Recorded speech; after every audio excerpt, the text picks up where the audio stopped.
I'm Tom Baker, this is Chasing Cars, and today I'll be conducting our first test of the new Polestar 3. It's this rather handsome looking wagon/SUV behind me.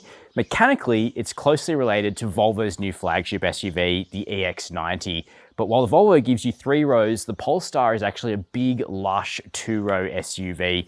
A direct rival, Polestar says, to vehicles like the Porsche Cayenne, which is a pretty big call to make, and in today's video I'll be assessing whether or not that's accurate. Now, when the Polestar 3 launches in Australia and around the world in a couple of months' time, it will only be available as a dual-motor all-wheel drive vehicle.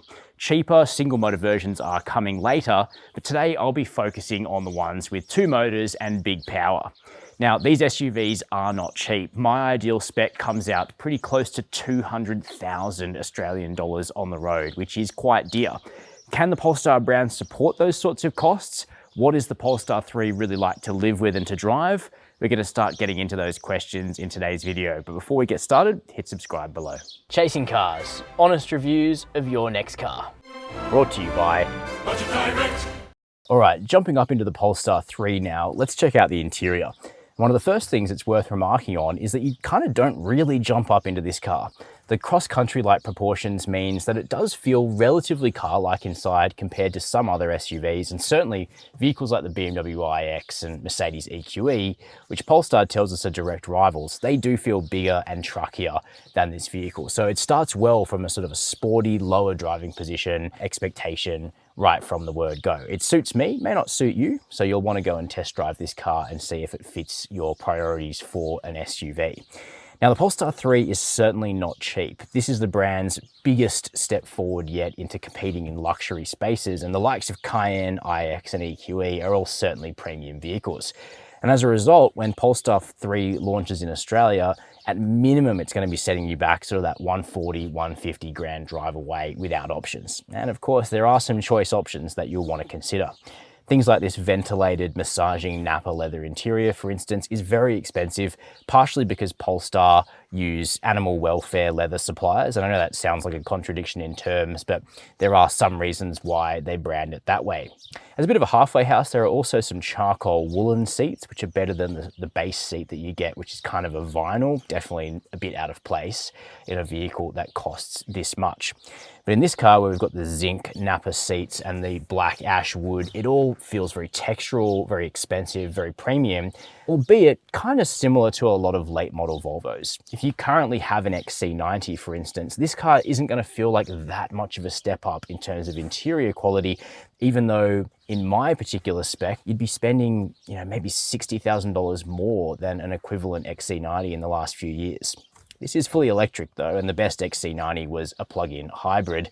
Volvo's EX90, which is related to the Polestar 3, is also expected to be quite expensive when it launches in Australia, though we don't have price.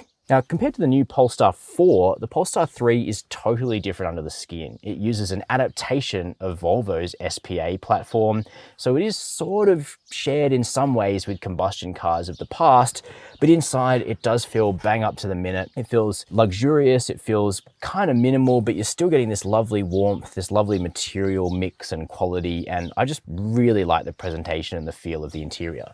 You're also getting seats from Volvo, which is a good thing because they are very comfortable and supportive, and the ventilation's great if you live in a warmer climate like Australia, or where we're doing our first test here in Spain, where it's also pretty hot. One thing I don't love so much is the portrait orientation of the screen, and interestingly, Polestar have decided to ditch that in the 4, which is also launching at sort of the same time.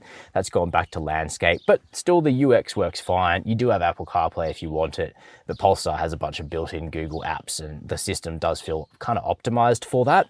You do have a display in front of you as well, but the controls on the steering wheel are much less clear than in other Polestars because they're just not labeled at all. So I've been doing the volume down here on this cute little dial between the seats. Practicality is decent, big door bins, got extra storage that's quite deep down here, loads of extra storage underneath this floating center console as well.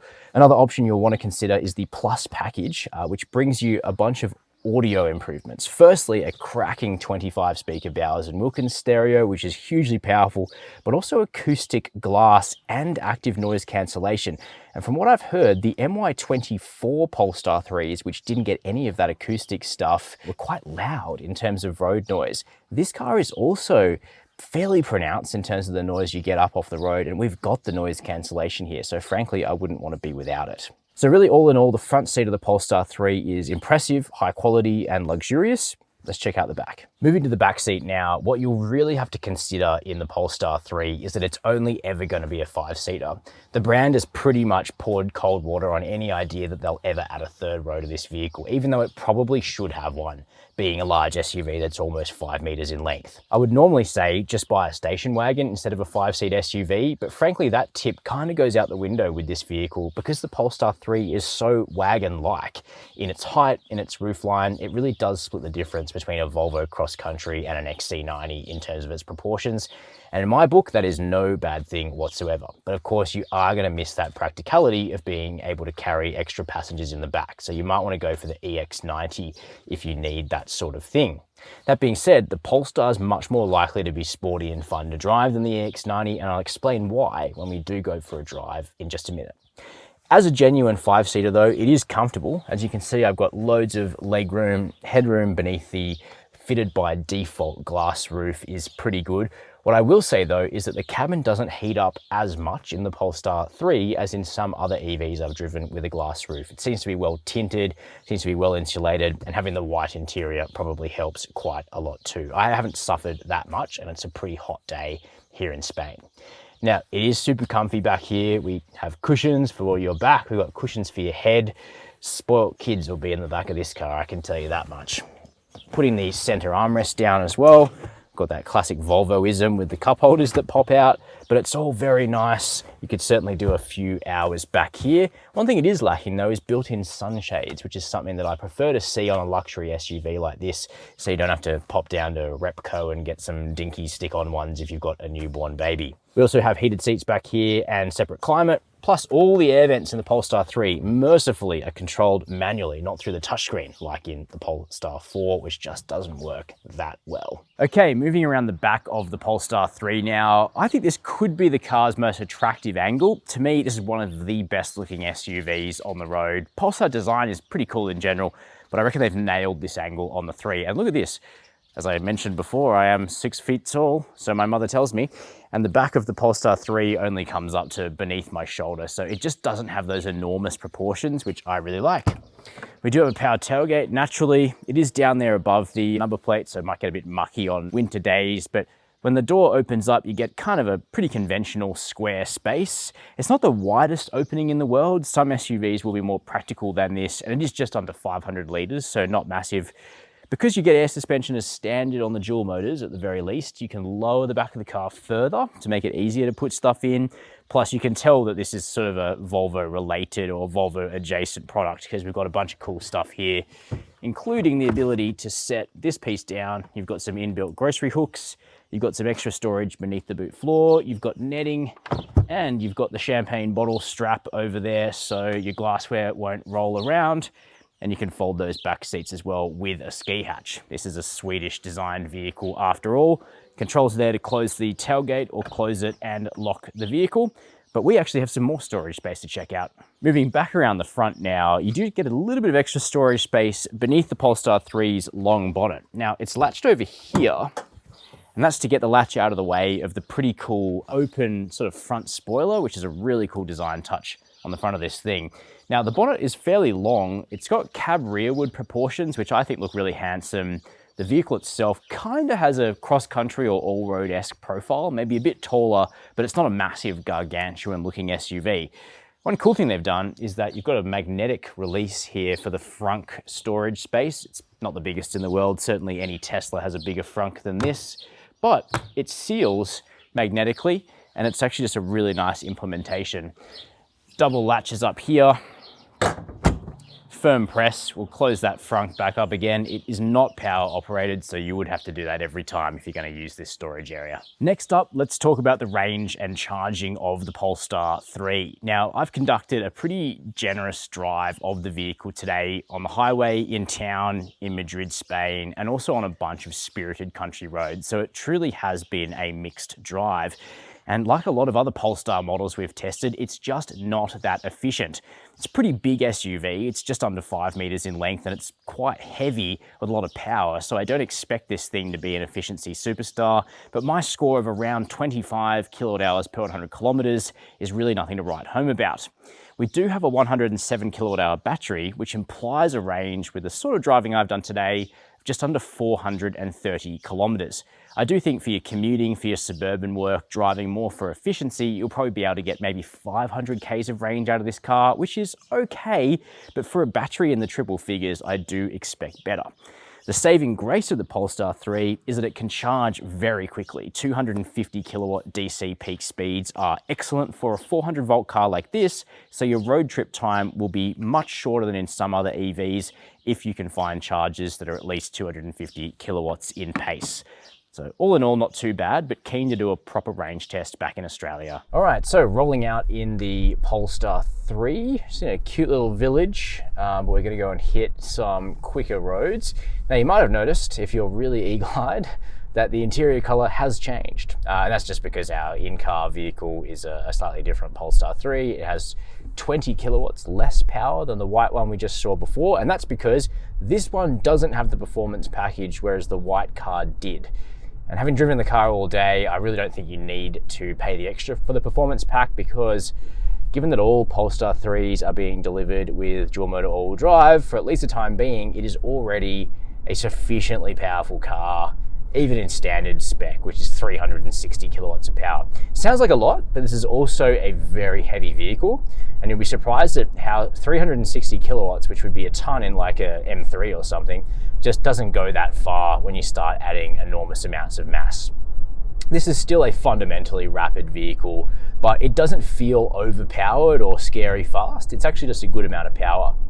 Now, Polestar has already told us that they will be releasing a single motor rear-wheel drive version of the Polestar 3 later in 2024, and I fully expect that vehicle will have 200 kilowatts of power and about 490 Newton meters of torque, and I reckon that will still feel like it's got an okay amount of power, but people that like to, drive in a spirited fashion will need to get the dual motor all-wheel drive, because I think, for my tastes, this is just enough, so maybe keep that in mind.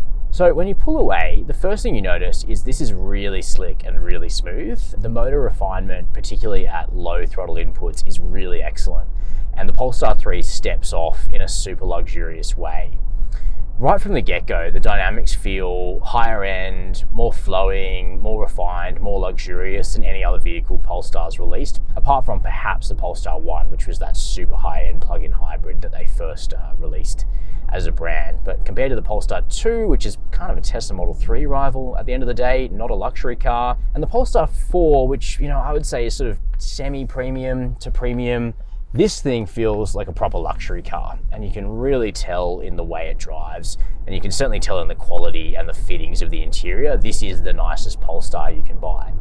Now, just accelerating onto a B road here, really prompt acceleration, even just with mid-throttle inputs. You can stick the boot right in and it accelerates very quickly indeed. What you do notice with this car is that with big inputs or outputs from the battery, you actually suddenly start getting quite significant vibration through the driveline, which is a little bit unusual for an EV. I did sort of notice it on my Polestar 2, which I ran for 6 months in Australia. But if we just sync the boot here, you do get a slight coarseness out of the motor, which you don't get from too many EVs, to be honest. I don't hate it. It actually kind of gives it a slightly textural feel through the pedal, but I'm just noting that it's there, and you get that on big throttle and big brake inputs in this car. Now, we do have things like adjustable Regen in the Polestar 3. I actually have been driving the car without Regen for a bunch of country touring, and that's because the Polestar engineers actually done a really good job tuning the brake pedal, which is the blended Regen, and the physical brakes will come into play if you really need to wipe speed off quickly. But the pedal is so well tuned that you don't really notice that step over, and I've just enjoyed driving this vehicle, in fact a little bit like a combustion sports SUV or sports wagon, which is very much how it feels from behind the wheel. If you already own something like an Audi S4 or RS4 wagon, you would step into this thing and it would be a very comfortable transition to fully electric motoring, because the dynamics are really polished and the chassis feels certainly all-wheel drive, but gently rear biased in this vehicle. At least for now, adaptive air suspension and adaptive dampers are standard on the Polestar 3, and they give this SUV just the most gorgeous relaxed cadence over bumps and imperfections in the road. It is super relaxing and comfortable and high-end to drive with excellent road quality. Now, Spain does not have crappy torn up roads like Australia, so I will reserve my final judgment for when we can put this thing onto our own tarmac, but I've done my best to aim for the scarce bumps that there are around this joint, and I must say the ride feels excellent in this car. Very sort of Volvo XC90, which is kind of unsurprising given the bones of this platform date back to the outgoing XC90. That car's always been good to drive. What Polestar has been able to do is dial up the fun, despite the fact this thing is seriously heavy and packs a large skateboard battery, which obviously does weird things to the dynamics of any vehicle. You suddenly got all this inertia, and even though you've got a low center of gravity, EVs are not fun to drive by default, unless they're tuned extremely well, both in terms of the hardware and the software. And I reckon Polestar has managed to pull that off with the 3. I haven't been super convinced by other Polestar models that I've driven, but the tuning of the chassis of the Polestar 3 is really something quite special. Now, I'd probably avoid the 22s and just go for the 21s as a nice compromise. I don't think you need the performance package, because what is baked in by default is just really, really good. It starts with surprisingly great steering. It's not super heavy, it's actually relatively light, but you actually do have a sense of connection to the front wheels, and the car does actually tell you how much grip it's got available at the front end. It's surprisingly communicative and friendly to drive at a good clip. Then there's the body control, which is impressive, although the 3-mode damping for the suspension is actually best just left in its soft and normal mode. It's still kind of firm, but it gives the body a little bit more roll, which takes a bit of the heat off the tires. But then, in perhaps the biggest surprise of all, Polestar have kind of unbuttoned their shirt a little bit when it comes to chassis tuning, because the ESC Sport, which is selectable through the drive settings on the touchscreen, really liberates some playfulness out of the chassis of this car, and it does feel rear biased driving out of corners. If you turn in, tighten your line in the corner, and then really get on the throttle quite hard, it will step the rear end out in a safe and predictable way. And all in all, it just makes me giggle, and that's why I sort of think the comparison to like a fast Audi S or RS wagon is an apt one, because that's the way this vehicle drives, and I really like that. And it's kind of missing in electric sports SUVs at the moment. Now, we'll see what Porsche gets up to when they're ready to release the Macan locally, and they'll eventually do a bigger electric SUV similar in size to this. But for now, Polestar has kind of marched in, and they're already sort of doing that, because this thing is rewarding to drive. It's athletic, it's fun, it's refined, and of course, it's safe. We're expecting it to do very well on the safety front. It does have a few intrusive safety features, like lane centering, which really does keep you in the lane, and a speed assist here in Europe, which bings and bongs when you go over the limit. But it's a one-touch system to deactivate, so you can't really complain too much when it's that easy. We'll see whether it is even left in the spec for Australia. All in all though, refined, impressive to drive. First impressions are really strong. Looking forward to driving this thing properly on local roads, because I think it actually might be something a bit special, even if it is a bit expensive. Okay, so those are my detailed first impressions of the new Polestar 3. Frankly, this is a very impressive SUV to drive. It's quite quick, but the chassis is surprisingly feelsome, and this thing is actually just fun on a good road. I think it is considerably more accomplished to drive than the Polestar 2. The 3 really feels like the company's true flagship right now, and you can certainly tell from behind the wheel. This is a good vehicle, but it's also a very expensive vehicle, and my sort of spec around that $180,000 drive away level is expensive for a car that a lot of people will still consider being related to Volvo under the skin. On the flip side, 180 grand doesn't get you much Porsche Cayenne, and it is sort of more in that ballpark with direct rivals like the BMW iX, Audi Q8 E-tron, and the Mercedes EQE SUV. And I certainly think it is better to drive than the Q8, and especially the EQE, and quality feels excellent as well. So I'm actually looking for your feedback. How do you think this price really works for a car like the Polestar 3? Let me know below this video. Also keen to hear your thoughts on the car in general. So please give me your feedback. While you're down there, hit subscribe and the notification bell if you want to see more videos just like this one. And as always, thank you for watching Chasing Cars.